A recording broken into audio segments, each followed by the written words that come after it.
Drama serial मेरी ज़िंदगी है तो बन चुका है बहुत ही ज़्यादा इंटरेस्टिंग। उसमें हमें दिखाया जाएगा कि आयरा जो होती है वो दादू से पूछती है कि क्या मेयार जो है वो हमेशा ऐसे ही लेट आता है। इस पर वो कहती है कि हाँ पहले ऐसे ही आता था लेट, लेकिन जब से तुम उसके लाइफ में आई थी उसके बाद जो है वो सब कुछ चेंज हो गया था और हमें लगा था सब कुछ ठीक हो जाएगा, लेकिन जब से वो जो है वो सब कुछ हुआ है उसके बाद से जो है वो कामयाब फिर से वैसे ही हो गया। अब ऐसे ही रोज़ ही लेट ही घर को आता है और रोज़ ही उसने ड्रिंक की होती है। इस पर आयरा जो होती है वो खामोश हो जाती है। दूसरी तरफ कामयाब जो होता है वो जाता है फिर से अपनी कज़न के पास। उसकी कज़न उसके गाड़ी में बैठी होती है। इस पर वो कहते हैं क्या लगता है मैंने तुम्हें तुम्हारे की सज़ा जो है वो कम दी है। इस पर वो कहती है कि तुम्हारे साथ तो मुझे मरना भी कबूल है। इस पर वो गाड़ी को जो है वो बहुत ज़्यादा फुल स्पीड में लेके जाता है। इस पर वो बहुत ज़्यादा डर जाती है और वो कहती है कामयाब क्या कर रहे हो, कहीं एक्सीडेंट हो जाएगा, चोट लग जाएगी। लेकिन कामयाब जो होता है वो गाड़ी की स्पीड कम करता ही नहीं। दूसरी तरफ आयरा की वालदा जो होती है वो बहुत ज़्यादा परेशान होती है और वो कहती है कि कामयाब जो है वो आयरा के साथ सही बिहेव नहीं करेगा।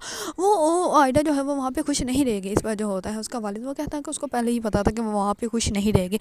उसका ये वाला फैसला भी गलत था, लेकिन अब उसने जो भी किया है उसने जो है वो अब अपने बलबूते पे किया है। अब उसको खुद ही फेस करने दो और आज के बाद जो है वो उसका जिक्र भी इस घर में नहीं किया जाएगा। इस पर उसकी वालदा जो होती है वो बहुत ज़्यादा अब जिद्दा हो जाती है। दूसरी तरफ कामयाब जो होता है वो आयरा को कहता है कि क्या तुमने कमरे में शोर डाला हुआ है, इस कमरे से बाहर चली जाओ। इस पर वो कहता है कि तुमने खुद ही फैसला किया था मुझसे शादी करने का, तो अब जो है वो मुझे बर्दाश्त भी करो और मैं जो हूँ वो लेट दिन को ही उठता हूँ, जल्दी नहीं उठता। इस पर आयरा जो होती है वो कहती है कि हाँ ये फैसला मैंने ही किया था तुमसे शादी करने का, तो अभी ये घर भी मेरा है और ये कमरा भी मेरा है और यहाँ पर रहूँगी भी मैं अपनी मर्ज़ी से। इस बार जो होता है कामयाब वो बहुत ज़्यादा गुस्से में आ जाता है और वो आयरा का हाथ पकड़ के जो है उसको कमरे से बाहर निकाल देता है। अगर आप लोगों को ड्रामा सीरियल मेरी ज़िंदगी है तो पसंद है और इसके बारे में न्यू न्यू अपडेट जानना चाहते हैं तो मेरे चैनल को लाइक कमेंट एंड सब्सक्राइब करना मत भूलिएगा।